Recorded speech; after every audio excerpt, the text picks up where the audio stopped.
داشتیم صحبت‌های جالب راجع به ایران می‌کردیم و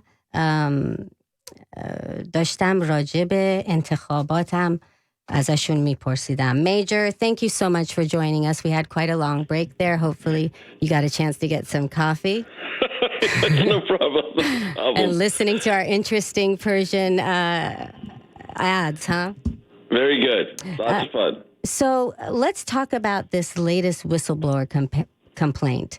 It's about Ukraine. How troubling is the situation that the president might have spoken to the Ukrainian leader and pushed him several times to find information against against Vice President Biden's son? Right. So we have reportage and we have denials, and we have the Treasury Secretary this morning saying we should never release the transcript.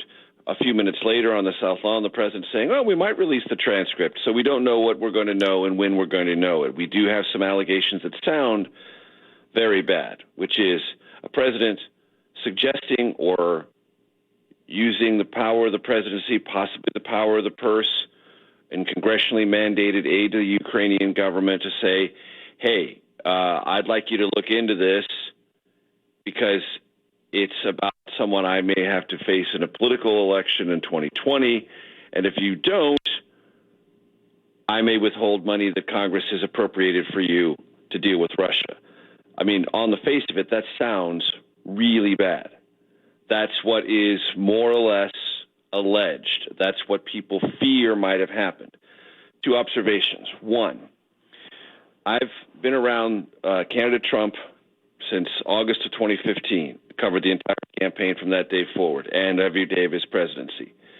And I will say this, and this is something, Rudy, that even people who love this president, believe in him, want him to succeed, will say and say publicly.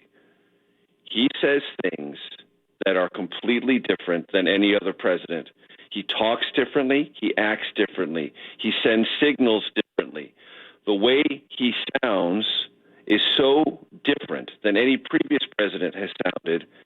He creates alarming assumptions, alarming fears, alarming either doubts or conclusions all the time because he's so different. He talks in a way that no previous president has. What are his motives? Hard to know sometimes. But that he does things so differently, and when people listen to him do the things he does, they can't tell what he means, how much he means, if he's serious, if he's joking, if he's trying to be intimidating, or if he's just trying to keep somebody off guard. He does all of those things, sometimes in the same conversation. That's not to excuse the president's behavior, because I don't even know what it is. But I do know this.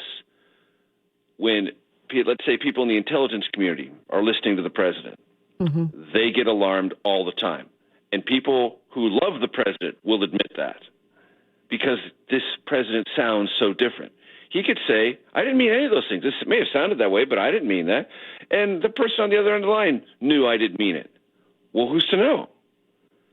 And if we get a transcript of this, and as the president has said, it was all perfect and appropriate, and you'd have to read it in a certain way and assume a set of certain things to see it a certain way. Maybe the president talks in the way we have learned that he's talked in these conversations about hush money payments for women who've alleged affairs with him. He never says anything explicit. He never says anything direct. He never says anything that is provable in court. He just sends signals that people around him know how to interpret. That may be in the end where all this falls, subject to interpretation. Because if you interpret Trump one way, positively, if you're a fan of his, you say he does nothing wrong. If you're an opponent of the president, almost everything he does sounds wrong, is motivated poorly, and is a threat to the country. That's sort of where we are. What is President Trump doing right, Major? The economy's doing well. So I'm rarely in the position of any president of saying what they do is right or wrong, except in the sense, is it consistent with what they promised to do as a candidate and have the results of those policies borne out as they said they would? In some ways, on the economy, This president promised to cut taxes, promised to cut regulation, and promised to use tariffs in trade wars. He's done all three. The tax cuts have certainly helped big business, certainly increased job production, though job production was on a upswing throughout the last 6 years of the Obama presidency. Mm-hmm. And we have a lot more jobs. We have a lot more people with job openings than people seeking them. That's a historical difference. So the job market is very tight, and as a result, wages are going up. Are they going up fast enough to compensate for everything else? No, but they are going up, and that's a fact. Stock market is also up. That's also a fact. All of these things are consistent with what he promised to do and what he said would happen. So on the economy, this president is stronger than most incumbents seeking re-election. We don't know the outcome of the trade war. We just don't.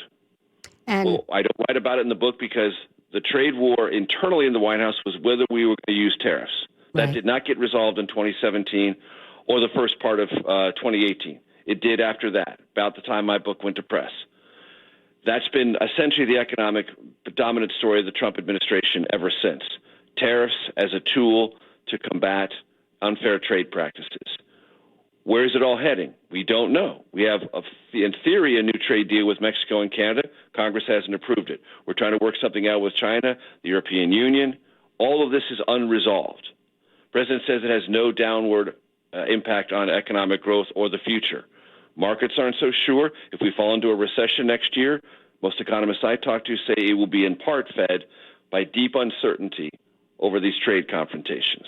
So I wouldn't say the president's economic record is mixed. I would say it's more successful than not. But if there's one area where the president as a candidate campaigned one way and is governed exactly that way, it's been on the federal bench. And the legacy of this president, one term or two, will be to change in a Trumpian direction the federal bench, not just at the Supreme Court, but at the district and appellate court level, exactly as he promised, and with a focus and a determination rarely seen in any other part of his administration. Which has huge ramifications for America. Absolutely. Absolutely. Because on the women's issues, Right. And when federal judges talk about this all the time, they say when Congress is dysfunctional, what happens? Then a lot of things are fought over and thrown to the courts. And the courts throw up their hands and say, look, there should be a law about this, or if this is a new policy area, Congress should intervene and decide what the country wants to do through its elected representatives and not throw all of these contested issues into the white-hot light of the federal bench. But that's increasingly what's happened and what has happened as a result. The political cast of the federal bench has become more routinely observed. That is to say, we now assume if the president's a Republican, then any judicial appointee must be a Republican. We never used to assume that. When I first came to Washington in the early 90s, that wasn't the assumption. Now it's assumed that essentially robed members of the federal bench are just partisans in different costume. That's a problem for this country. It really, really has changed. You talk about in your book covering elections, and I'd hate to ask you to make a prediction for the next election since the night I was covering the election in 2016 and for Reuters, my boss told me to go find sad Republicans, preferably weeping. So we all had it wrong. Any predictions for this election season? So here's what's I don't make predictions about elections anymore. I rarely did before 2016, and I certainly don't now. Although, as I write in the book, and this is verified not only in my book but in a book written by Anthony Salvanto, who's our head of elections and polling, we had a conversation 2 weeks before the election, and I said to Anthony, he said, "What do you think? What are you seeing out there?" I said, "Look, I'm not predicting Trump's going to win, but I'm telling you now, and you should tell everyone in this network in the conversations you have between now and Election Day 2 weeks hence." Tell everyone, don't be surprised if Trump wins. That's as far as I would go. I said, because I see things out there, crowd sizes, enthusiasm, that's just of a different nature and different context to me. And if all these people and all their friends come out and vote, this thing could be incredibly close and he might pull it off. Well, again, I wasn't predicting it, but that's exactly what happened. Yeah. So I look at structural things. By our historical precedents, this president should win somewhat comfortably. Why? Because he's an incumbent. Incumbents typically win. Number one, historical fact, look it up. And incumbents with a generally positive economic trajectory always win, especially when there's peace and general prosperity. Well, those are the underlying structural conditions. And yet, one thing I've learned in the Trump era, everything I learned before either has to be discounted or thought of in a completely different context. Start all over again. So I think now to myself, okay, let's turn everything upside down, because in the Trump world, that's not an unhelpful way to analyze what might happen. Because if you go by everything you knew before, you're going to be wrong more often than you're going to be right. So let's look at this. Oh, incumbent, good economy, but lots of anxiety, lots of nervousness. Trump just creates a huge emotional reaction. There's tremendous voter registration and energy and activism in the Democrats. And where will the soft, mushy middle of the country go? Turning everything I've ever learned upside down, Rudy. Good economy, a lot of emotional tumult, anxiety. Maybe voters say to themselves, you know what, I just want to be calm. And the economy's okay, so now it's not a real threat if I get rid of the incumbent, but I'll be calmer, so maybe I'll do that. I don't know. I think we might be surprised. When I see the children, when I see my sister's generation, she's 25 years old, how educated they are, how angry they've become at the system, at the climate change issues, the fact that our president has rolled back a lot of these regulations, and really everything we were moving towards in a positive direction through President Obama. Now he's, kowtowing to the big companies. I feel like our youth might, generate some interest. I just wonder. I certainly think that's true. I just wonder who of the Democratic activism of the Democratic Party, and who are they energized by, and what issues are they driven by? And I do think there are two sea change issues that I see bubbling underneath the surface. That when millennials, I think unfairly criticized demographic in our country. So I have 3 children who are millennials, and they work hard and they care about things, and they are not loafers and slackers and layabouts who are disinterested in their future. They're very actively involved, and all their friends are too. But I think 2 issues for millennials are going to change our country's politics and assumptions over the next decade. One is on climate, and the other one is on firearms. Yeah, that's a big issue. Obviously, the issue of the Second Amendment, our right to bear arms. The other thing that I think is really big, Major, is immigration. I mean, as somebody who is traveling all over the world and covering refugees and children and terrible situations, it just broke my heart to see our country, America, treating children and putting them in cages, not taking care of them. What do you think about all of that? Can that be a mover? It very well might be. I think that issue, to the degree it moves on both sides. And I write about this. I have an entire chapter in the book devoted to the topic of immigration. And you do. One point I make is the president hasn't changed any laws, not one. He has not used the power of this issue, which he identified and spoke about with a belligerence and a consistency and a hostility we have not seen in American politics since the early 60s. George Wallace would be the last one, even though he wasn't really big on immigration. He was much more about segregation. But that issue of differentness and how that is suspect by its very nature. The president does that, but he hasn't changed anything, hasn't changed any law. What he has done is change the enforcement and the prioritization. And everything about the way this administration deals with immigration is, if the law allows you to be belligerent or indifferent or hostile, do it. And that comes to detention, rejecting or questioning or assuming the worst of asylum claims, and every other aspect of immigration. On deportation policy internally, they have been explicit. No matter what your record is, no matter what you've done in this country, no matter how long you've worked, no matter how many indirect taxes you've paid, if you are not with documentation, you can be deported for that and no other cause. Everyone should be afraid, and everyone should be constantly afraid. The administration has said that. I'm not making that up. Those are words spoken by this administration. It is completely recast not only our internal sense of ourselves about immigration, but our external image globally about what we are and what we mean to those seeking a better life on our shores. And that is a titanic change brought by one person and one person only, Donald Trump. And for his supporters, it is a deeply galvanizing issue. So it will motivate people on the other side of the aisle, no question about it. But it will also, I'm not saying equivalently, but it will be a significant motivating and turnout issue for Trump supporters. Well, I have to ask you this. Of all the presidents you've covered, who has been your favorite? Do you have a favorite?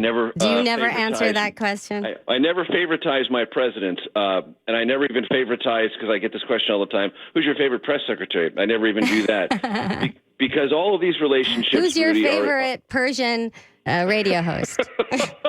Rudy Bakhtiar. There you go. That's what I wanted to hear. That's easy.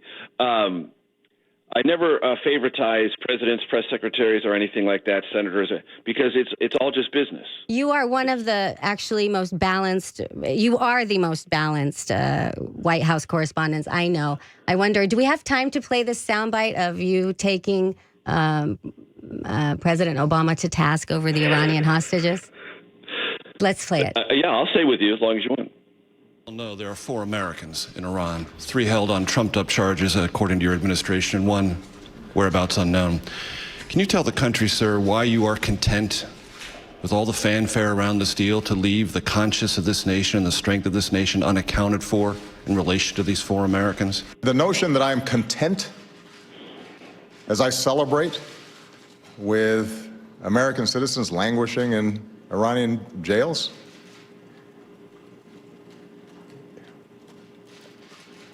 Major, that's nonsense. One of my favorite moments of yours. I think those 4 hostages owe you their freedom because he did, in fact, move to set them free, right, Major? Well, so I had a long conversation on my podcast. You were kind enough to mention at the top of the show called The Takeout with Jason Rezaian, who was the Washington Post hostage in Iran. And I won't speak for Jason, but if you want to go to the show, he says one of the best moments of my Iranian captivity was hearing about that question and hearing that you got the president so angry about our fate. And I've heard through intermediaries for the others that I mentioned in that question a profound measure of thankfulness, not because the administration wasn't working on it. The administration was working on it. But as you know, Rudy, very well, working on it and prioritizing it and pushing it to the highest level of priority is a different thing. You can be working on lots of things. Some things are high priority, and then there are some things that are really high priority. Well, I can say this, and I write about this in the book. After that encounter, and the president lit me up, no question. And the way that works is I ask the question, you want to light me up? You light me up. You're the president of the United States. I push the question, you do whatever you want with it. But after that moment, in ways he never had before, every time the president spoke of the Iran nuclear deal, he mentioned out loud and by name all 4 hostages. He did, Major. He did, and I was witness to that. You are a tremendous reporter.